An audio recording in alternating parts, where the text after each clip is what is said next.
बिस्मिल्लाहिर्रहमानिर्रहीम। मौजूदा मुल्की सूरत हाल में कोविड-19 के जो इस वक्त वबा पूरी दुनिया में फैली हुई है, इसके हवाले से जहाँ पे लॉकडाउन है वहाँ पे लोगों को घरों में, जो हमारा वो तबका कि जो दिहाड़ीदार था या इसके अलावा वो लोग जिनका सिर्फ बसर औकात उनके डेली वेजेस के ऊपर था, उसके लिए हमने गांव की सतह पे कमेटियाँ बनाई हैं। जैसे कि गवर्नमेंट ने हमें डायरेक्ट किया है और वहाँ के नोटेबल के साथ ऑफिशियल को मिला के हमने कमेटियाँ बनाई हैं उसके डेटा कलेक्शन के लिए। और इसी हवाले से आज हमने जो यहाँ की ऑर्गेनाइजेशंस थी, जो नॉन गवर्नमेंट ऑर्गेनाइजेशंस थी, जो इस कार खैर में लोगों को सपोर्ट करना चाहते हैं, तो हमने उनके साथ मिलकर एक मेकनिज़म डेवलप किया है कि जो लोग ज़रूरतमंद हैं उनको राशन उनके घरों तक पहुँचाया जाएगा।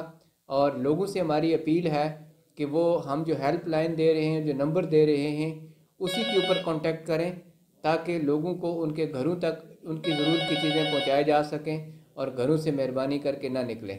Thank you.